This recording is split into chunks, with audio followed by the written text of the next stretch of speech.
Գազայի հատվածում փխրուն հրադադարից հետո կեսգիշերային մղձավանջ է սկսվել։ Ոտնահարելով միջազգային նորմերն ու հատելով բոլոր կարմիր գծերը, Իսրայելը գնում է պատերազմական նոր, առավել անմարդկային հանցագործության։ Հրեական պետության օդուժն ինտենսիվ ավիահարվածներ է հասցրել Գազայի գրեթե ամբողջ տարածքին։ Կատաղի գրողը հանկարծակիի է բերել պաղեստինցիներին, քանի որ շատերը քնած են եղել։ Սկսվել է քաոսը։ Անմարդկային տառապանքը շարունակվել է ամբողջ գիշեր, սպանված են հարյուրավոր պաղեստինցիներ, այդ թվում կանայք ու երեխաներ։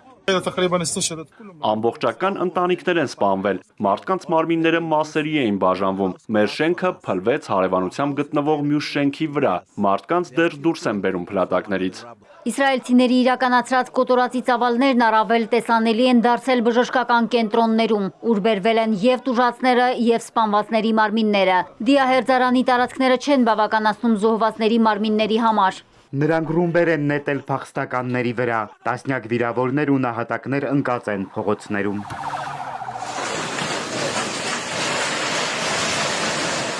Դարձյալ համատարած ավերածություններ են, մարդիկ դեռ վրանների տակ էին ու շատերը զոհվել են ոչ միայն ռումբերի պայթյունների հետևանքով, այլև ողջ չրկիզվել են։ Սա ամենաողբերգական ու անդառնալի կոտորածն է Գազայում հունվարի 19-ի հրադադարից հետո։ Համասը հայտարարել է, որ Իսրայելն իրականացրել է դավաճանական հարձակում պաշարված ու անպաշտպան քաղաքացիների վրա, նպատակ ունենալով խափանել Գազայում հրադադարի համաձայնագիրը։ Պաշտոնական հաղորդագրությամբ Նեթանյահուն և պաշտպանության նախարար Իսրայել Կացը հրահանգել են զինված ուժերին վճռական միջոցներ ձեռնարկել Համասի դեմ։ Պատճառը պատանդներին ազատ արձակելու Համասի հրաժարումն է։ Իսրայելական կողմը պնդում է, որ հարձակվել են Համասի ահաբեկիչների վրա, քաղաքական ղեկավարության սահմանած պատերազմի նպատակներին հասնելու, այդ թվում բոլոր ողջ և մահացած պատանդներին վերադարձնելու համար։ Հրեական պետությունը պայմաններ է թելադրում նաև ՄԱԿ-ին։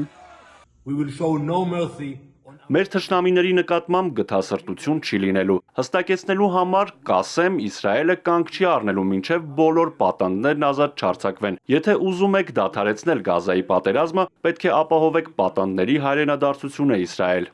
Թել Ավիվը միայնակ չի գործում, Սպիտակ տունը հաստատել է, որ Բիբիի վարչակազմը խորհրդակցել է Վաշինգտոնի հետ։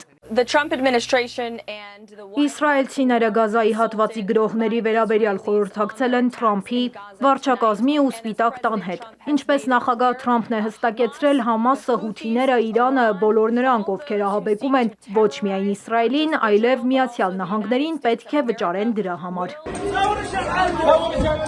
Միացյալ Նահանգների լիակատար աջակցությամբ Իսրայելը պաղեստինցիների կոտորածը նախաձեռնել է Ռամադանի սուրբ ամսվա ընթացքում։ Գազայում պատերազմական անմարդկային տառապանքներին զուգահեռ աշխարհից լքված պաղեստինցիներին սպասվում է նաև սով։